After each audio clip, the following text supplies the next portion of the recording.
Morning, Paul. Good morning, Roy. How are you? I'm okay. I'm good. Thanks for giving up part of your weekend to do the introduction to the Global Citizen Project for your students.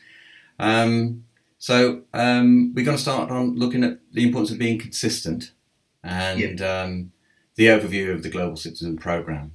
So I'll just share the slides with you. hmm Um, And what I thought I'd do this time is we can just work our way through the slides so you can see what we're talking about. Again, we're using Microsoft Teams on this, and all the stuff that we're doing with you is going to be saved on Teams. So these are all of the slides that we're doing and the slides that we are going to be working with the teachers on. But let's just focus on those elements within the slides that we're just going to share with the students, because this video is really for the students who are coming on the program. So, okay. Yeah, that's great. Okay, so the first thing is the how long do we live?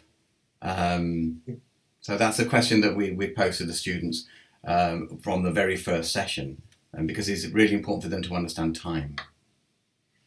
Yeah, and can you explain why that is?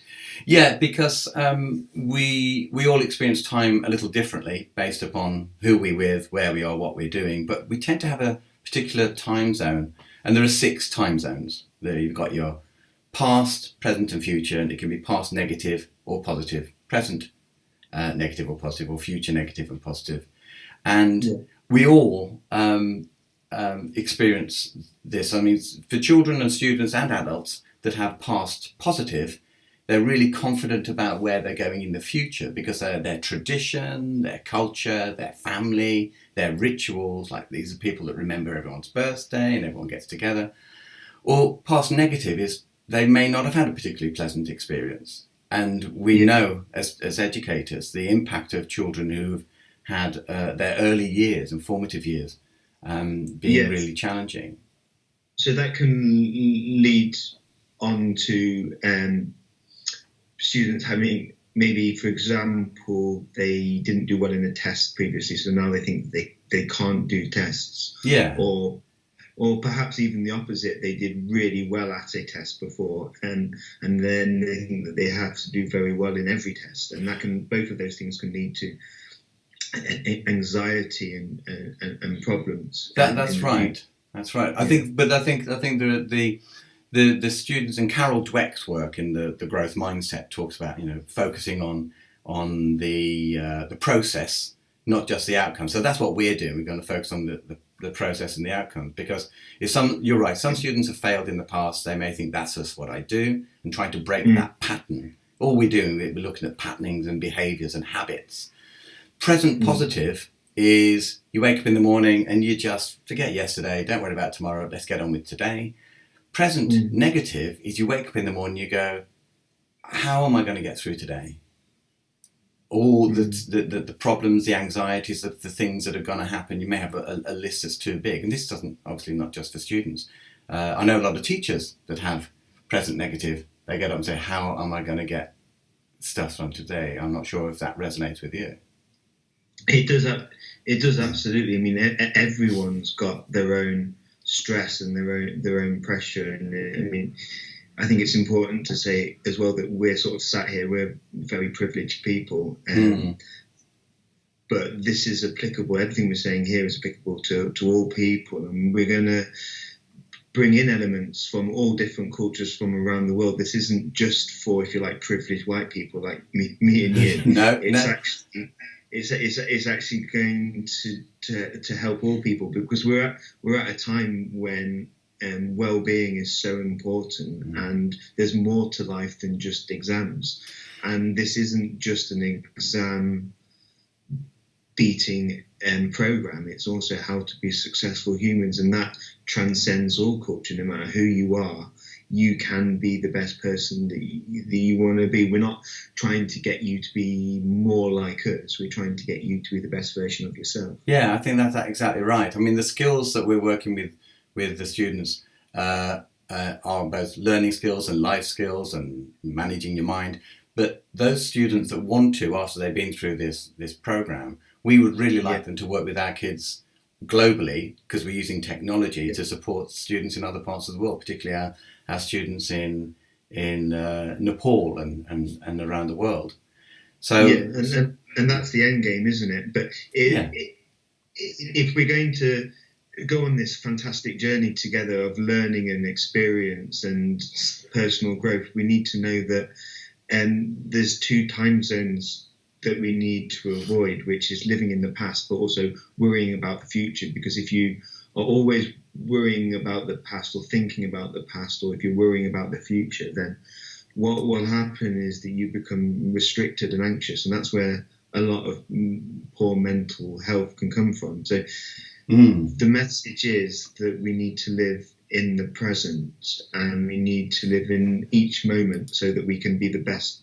And it's small steps to success, isn't it? No one's going to make huge jumps at a time. In fact, for me personally, it's taken quite a long time for my own personal growth. But what we're trying to teach students is that by living in the present, living in the moment, you can become happier, successful, find more meaning in your life. Yeah, and then the future positive is exactly that. Okay, so not necessarily forget the past, but learn from the past, and we're going to spread this over 4 units of work, 5 units of work. The future positive is optimistic about the potential. The future negative is, oh my gosh, am I even going to get to see the future? And I think we have to acknowledge, actually, a lot of the students that we work with are exposed to such global terrors. It can be quite legitimate to go, if my future is going to be so rubbish, why should I even bother? And I think that's a really, really important thing we have to take into consideration. And I agree. And also, all people, no matter who you are, student, child, adult, whatever your ethnicity, race, culture, everyone has these negative or positive stories going around in their head. I'm worried about failure. I'm not good enough. Other people are better than me. Other people work harder than me. They're more successful because they're clever. I'm going to fail because I'm stupid. I can't revise because I'm stupid.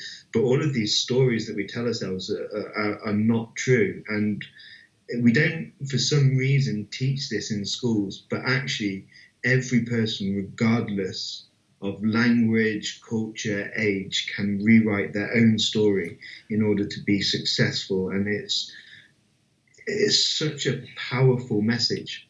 Well, that's why we're introducing the hero's journey as a concept, which literally is about storytelling and the narrative that all cultures say, and breaking it down to a simple process of managing our mental health, our emotional health.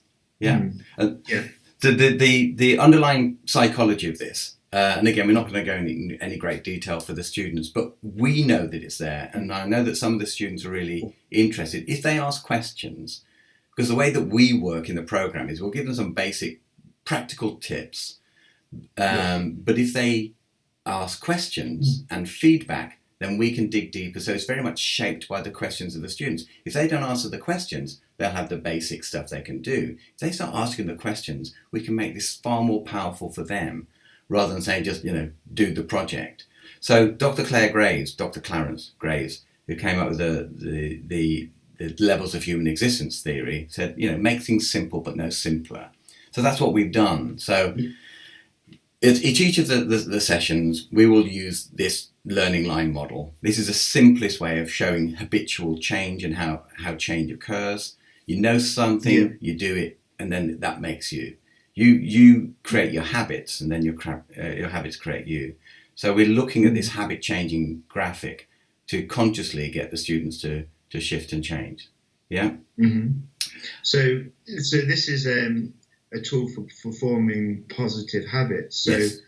I guess there's some really clear analogies for everyone's life. Like, for example, every student knows that they should revise, but making that leap from knowing that they should revise to actually doing the revision and then doing it habitually, which is the B part. That's the difficult part, isn't it? That's the part which people find challenging. And this is visible in all parts of life. For example, people with negative habits like smoking, people know that they should not Yeah. smoke, but they continue anyway, and they know that they should stop, but they can't do it.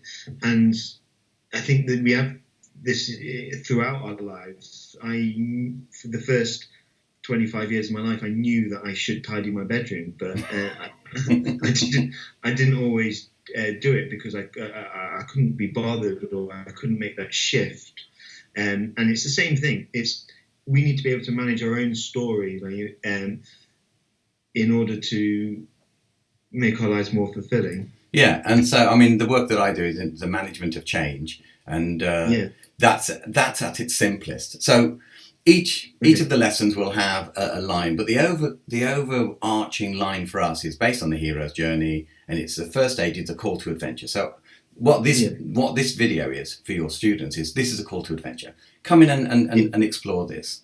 And we're going to explore, the first section is going to look at the neurology and learning and managing your anxiety. And then acceptance of the core is about looking at relationships and how to manage good relationship with yourself and how to deal with conflicts. And then crossing the threshold and the path of trials is actually about becoming conscious of your own learning and conscious of that process. And you and I have had great experiences of working with some students who didn't think that they were particularly apt at memorizing and recall, and will and prove very quickly that that's just a myth.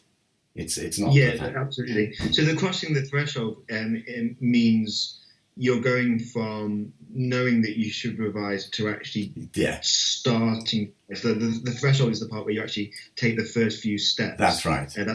That's what threshold means, and that's the part which is difficult, and it's really important, I think, to say that you might have thought about it, you might not, but everyone knows actually life is actually quite difficult, and there are things that life will throw at us that can be challenging in the extreme. Yeah. But the important thing is that we accept that life will always be challenging, and we just work out strategies for getting on with it. And actually the challenges are the things that make the rewards even greater. So revision is difficult, and the fact that it's difficult makes you doing it even better and more rewarding. Yeah, I think it's a myth, another myth that life is easy. It's not. It's a struggle. Mm-hmm. And when you can accept the fact that point there, that's a point of fear, that you go, oh my gosh, which brings us back to the brain, which is our false expectations appearing real. I imagine I will fail.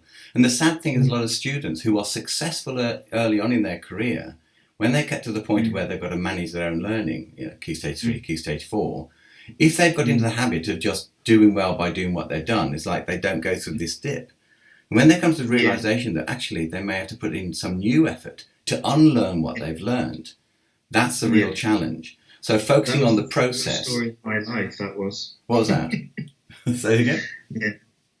That was the story of my life. The idea that you start off doing really well and you're just going to keep getting better. And it must be it is so difficult for people now, surrounded by these visuals online and on social media, of everyone living this perfect life, but it's all fake. There is no perfect life. You have to go through the challenges and come out with the rewards. And so the final session for us is like returning with the elixir, which is basically the development of character, knowing that you can overcome struggles, and there can be small struggles and bigger struggles, and this isn't one line, it's an infinite line, that you go to the next level, then the next level. And the way you do that is, and the way that we're going to work is every week we're going to sort of check in, check up, check out, and I know that you're using that model in terms of looking at managing behaviour and focusing on what you're going to do this week. Just one thing you're going to do this week to move you from the knowing to the being, and setting goals of what you're going to keep, develop, and let go. And by doing that, what we're going to do is we're going to rewrite our own script away from being I'm not the sort of person that can revise to being the sort of person that I can revise and I will overcome any obstacle thrown at me. And those small little steps is why you need to live in the present. Yeah. So that's the introduction. Later on, we'll introduce the idea of the supernatural aid, but we'll do that at one of the other sections. But yeah, I think that's given us the overview for your students. Any other thoughts or questions from you? No, I think that's... Okay, well, thank you very much. Thank you.